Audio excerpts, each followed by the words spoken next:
Hello, I'm recording this while rendering another video, which is a bit risky. I hope things don't go awry, but I'm gonna do it anyway. We're just gonna hope. We're gonna pray. Today we're talking about Yumiko. Oh god. I did it so I could get the weapon spawn. Today we're talking about Yumiko, who, in my opinion, has the most unique hammer in Brawlhalla, and it's not even close. Like, her hammer operates like no other hammer in the game. Mostly because of her down sig, but I think her side sig and her end sig also contribute to that. So let's just talk about it a little bit. The orbs, I'm sure if you've played against Yumikos that know how to use the down sig button, you've seen enough of this move. But why is it so good? Like, why is this move so effective, and why does that create so much uniqueness? Well, the first thing is that no other legend in the game has the same kind of area denial that Yumiko has on this down sig. It's just, like, no other legend has it with the same speed, the same ability to follow up. She can get true combos, so I'm going to queue up a hammer there, so the next weapon I pick up is a hammer. The amount of space and freedom she gets from it, like, you're able to just completely zone off this area, and then I get damage for it. Okay, now the Bryn has to go to this side because I shut off this area, and then, like, what are they going to do? I almost killed from it. And, wow, that was very bold. And then I jumped into it because I thought it wouldn't hit. Am I going to lose this game? That would be very sad, as I'm talking about how good her hammer is. Not really being able to show it off, I suppose. But no. It's to keep you entertained, keep the viewers on their toes, so you never know what's gonna come next. Yeah, no other legend has this kind of area denial, and it's not even close.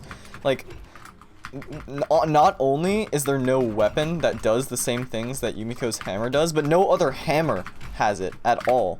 Like, Cannon does not have this kind of area denial. Bow does not have this kind of area denial, because, like, no other weapon has it so that you can have multiple hitboxes out at the same time and then cover a different area like I just did. There are certain niche situations, like Citrus Cannon Ensig, for example. You can have two hitboxes out at the same time if you time it with, I believe, an end light, maybe a side light, although I don't think so. I think only an end light. Caspian, with his Gauntlets Ensig, he can do an end light and have the cannonball out at the same time. So there's a couple situations where you can have two hitboxes out, two disjointed, but never to the extent of Yumiko, where not only is it 3, but you have complete freedom. And I think that's super cool. Like, I think having a mechanic like this, like Yumiko's orbs, is very nice. I think it adds a lot of uniqueness, and look at that. Area denied, and then I get huge damage from it. Area denied as well, couldn't go above me, and I cover in front. And so playing against Yumiko's or playing around them is playing around the orbs. It's not just playing around a hammer. It's playing against a hammer plus area denial. And hammer is already a weapon that is so good at controlling space, which is why Yumiko's... I hit on the underside of that downlight, which is why I couldn't follow up with a Sair there. Which is why Yumiko's hammer is so scary, and I think incredibly not just underrated, but underdeveloped. I feel like Yumiko's is a pretty underdeveloped character, because I really don't see people abusing these orbs as much as I think they deserve to be, in some sense, as powerful as they think they are. Because, like, look at this. That Roland, how are they going to approach me? They're either going to weapon toss and potentially lose their weapon, they're going to have to jump around it, go around it, and either way, even if I don't get a punish from it, it adds this barrier in the game, it adds that mental stack, that mental overload. It does so much as just a single move. The thing is, it didn't always used to be like this. The orbs used to really lock you in place, and you have them on the bow as well, although they're not nearly as powerful. They used to just lock you in place, and you weren't really able to get consistent follow-ups off of it. And then they were changed, they were buffed. Like, there was a point in time where Yumiko was getting a buff like every single... Oh, I'm lagging a little bit, I don't know if you could tell. Yumiko was getting a buff every single patch, like some ridiculous number of patches in a row, and a big part of those buffs were buffs to the orbs, because they felt very sluggish and really not very fun to use. And they changed them for the better, in my opinion. I think they're super fun now. And by the way, I should probably say, like, I don't think these things are just, like, extremely broken. Like, I think Cassidy, for example, just straight up has a better hammer than Yumiko. Like, I think that's a very safe thing to say. Like, I don't think Yumiko has the best hammer, necessarily. I think, again, like, Cassidy Lasso, Cassidy's Side Sig, those things are enough to, like, even though she doesn't have this option for the orbs, they're just super strong already. But I just think it adds a lot of uniqueness, and just fighting against it, it's like fighting... So, okay, so the way that Brawlhalla is kind of designed is almost as if the weapons are the characters, and then the characters are more like variations of the weapons, right? Because when a new weapon comes out, that's kind of like a new character coming out in another fighting game. But for Yumiko, I feel like her hammer is just like an entirely different genre of hammer. It's like a hammer with a completely different like stance or something. Also, you really cannot tell it in the recording, but this game I'm getting so much input lag, and I hope that does not persist for the rest of this video, because that would be pretty sad. But that's all to say that I think it's very cool. And on top of that, you saw me using this N-Sig a little bit. I think that is a nice transition into the other reason why Yumiko's hammer is so fun to use, so good, is that her hammer N-Sig. Speaking about a little bit bonkers, I actually think this move is probably could use some tweaking. Maybe orbs as well, but I don't know. I feel like they're just so underexplored to the point where even if they're as good as they are, like I feel like both the play of it and the counterplay of it are not developed enough, like the meta either direction, to the point where I want to say like, oh, okay, this could probably use some tweaks. But for this move, yeah. Her N-Sig is wild. If you take a look at the hitbox of this thing, you will probably be surprised at how lardo it is. It is definitely up there at one of the craziest hitbox SIGs, especially for how much like coverage it has, how much movement it has, how little recovery time it has. Like, I'm gonna throw it out here. I'm not gonna get punished for it. Like, I'm gonna throw it out. Okay, I got punished for it. To be fair, though, you wouldn't throw it out in those situations. But it's also so good as a recovery option. You saw me use it once there. I'll do it again here.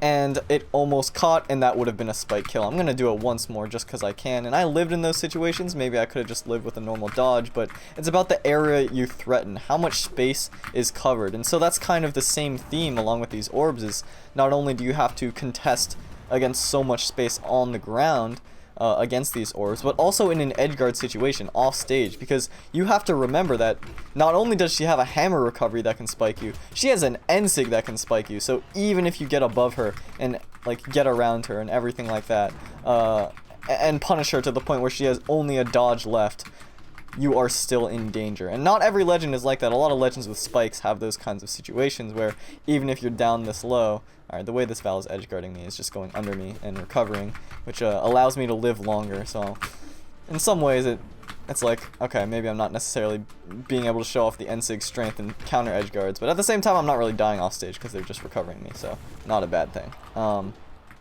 Yeah, the way you have to edgeguard against the Yumiko, because the disjoint is so large and because it has such a threatening hitbox and threatening property of spiking, that you just have to edgeguard them differently. And that's kind of a similar thing again with the orbs. Like, the way you play against her hammer is not the same as you play against every other hammer.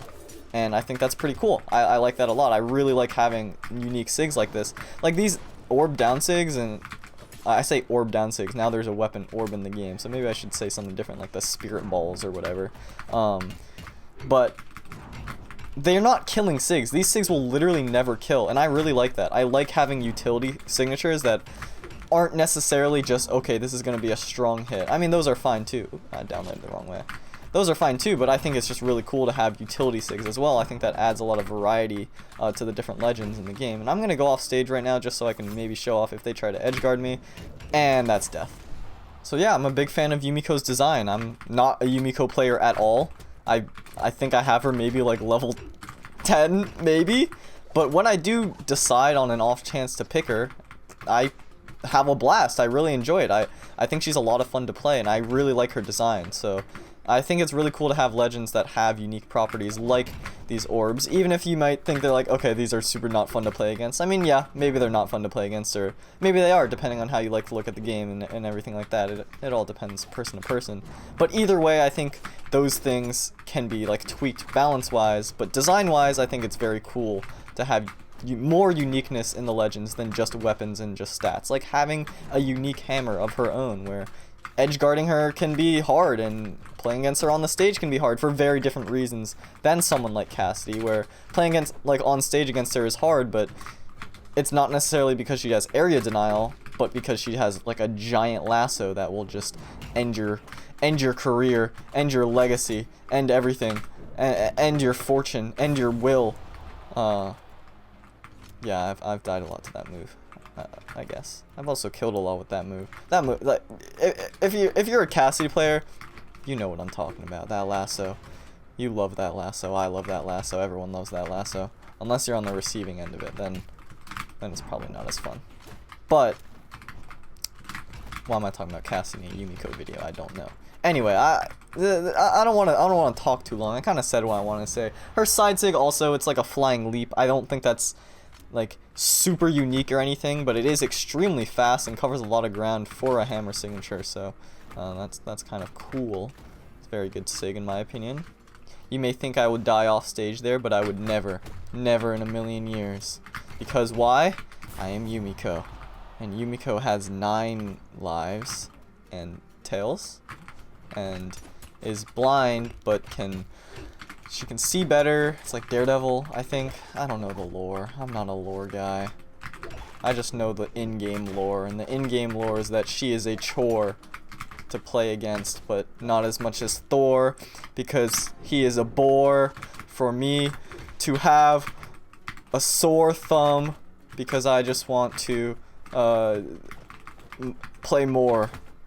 Sorry, I didn't mean to drop that on you. Just had to come out, you know, off the dome. I apologize though. I'm gonna listen to that back and wish I never pressed start record.